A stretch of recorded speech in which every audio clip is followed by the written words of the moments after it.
Madame, Monsieur, bonjour. C'est désormais une tradition depuis 20 ans. Au début de chaque mois sacré, la Fondation Mohamed V pour la solidarité lance l'opération Ramadan.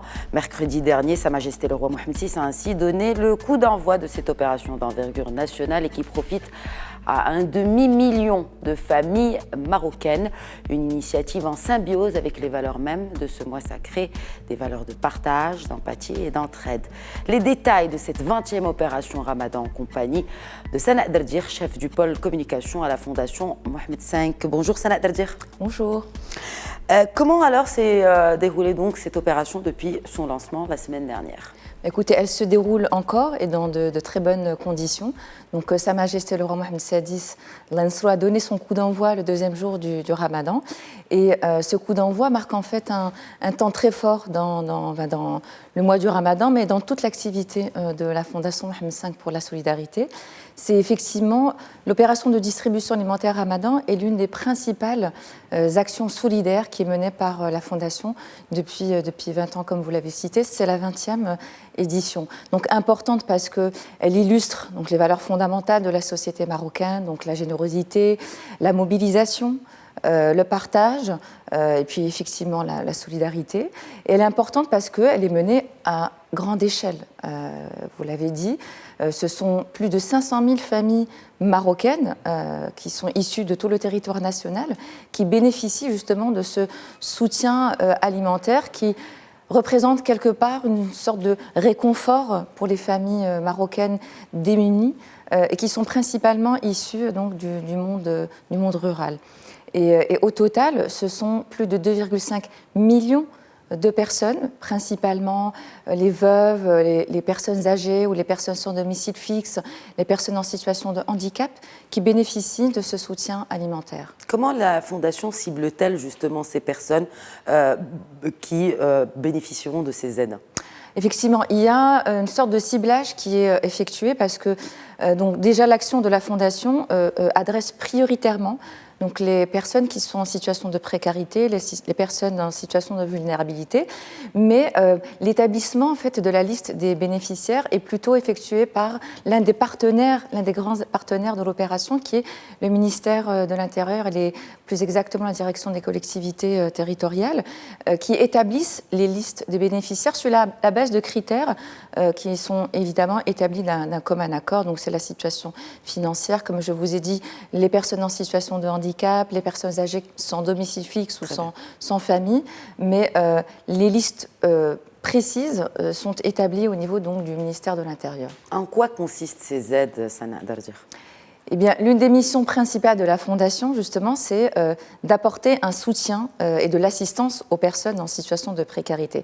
Et en l'occurrence, donc, pour ce mois sacré du Ramadan, cette assistance se caractérise par un soutien alimentaire. Donc, un certain nombre de produits alimentaires qui constituent la consommation, l'alimentation de base du mois du Ramadan est achetée. Donc, il y a une très grosse opération d'approvisionnement qui est menée quelques mois avant l'opération, de manière à constituer justement cette dotation alimentaire qui comprend plusieurs produits, notamment du sucre, 4 kg de sucre, 5 litres de lait, d'huile, 1 kg de vermicelle, 1 kg de tomates concentrées et d'autres produits. Donc il y a quand même une très grosse opération qui est menée en amont. Et là aussi, donc, les partenaires de la Fondation interviennent, puisque au niveau du financement, ce sont effectivement plusieurs partenaires qui contribuent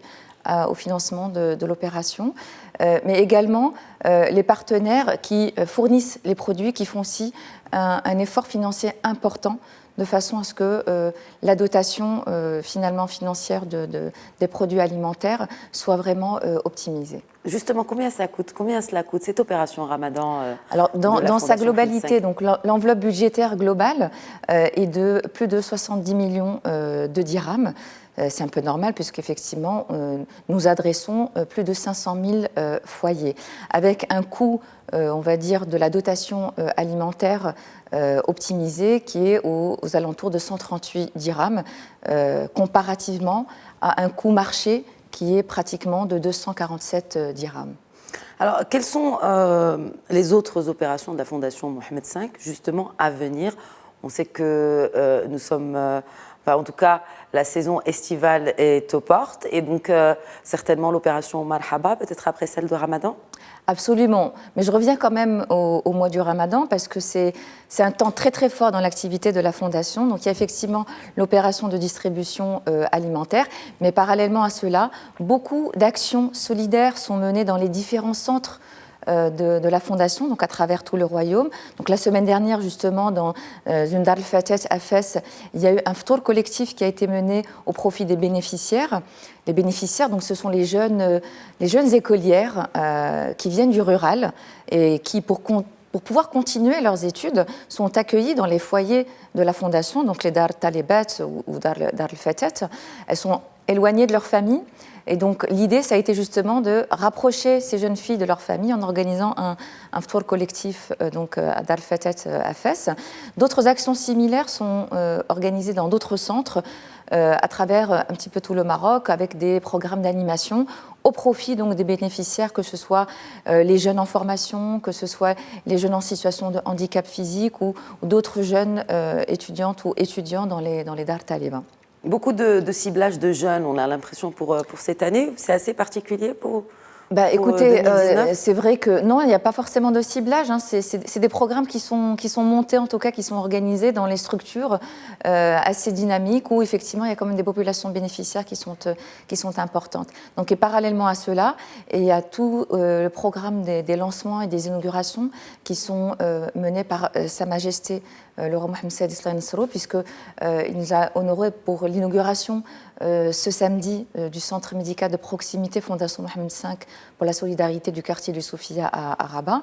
Et justement, ce centre constitue une première parce que c'est une nouvelle génération de centres médicaux de proximité qui ont été conçus suite aux directives de Sa Majesté, justement, pour rapprocher davantage les infrastructures médicales et les prestations des populations démunies qui vivent dans les quartiers, on va dire, à forte densité démographique. Et puis, avec une particularité pour ce type de structure, c'est qu'en une seule et même structure, c'est une offre complète et intégrée de soins médicaux qui sont proposés donc, et offertes à la population marocaine.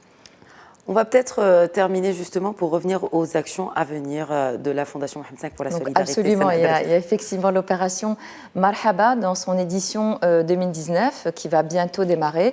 Donc là aussi, c'est des préparatifs qui sont menés en amont de façon à ce que la Fondation, mais également l'ensemble des parties prenantes, donc les partenaires publics et privés qui interviennent à la fois dans l'organisation, mais aussi dans la phase d'accueil et d'accompagnement à la venue donc, des familles marocaines résidentes à l'étranger qui reviennent pour la période estivale. Donc un ensemble de mesures et tout le dispositif d'accueil Marhaba sera évidemment activé de manière à ce qu'on assure des conditions optimales d'accueil de la communauté. Nous allons certainement faire le suivi de cette opération Marhaba. Merci beaucoup, Sana Derdir, d'avoir répondu aux questions de Médien TV.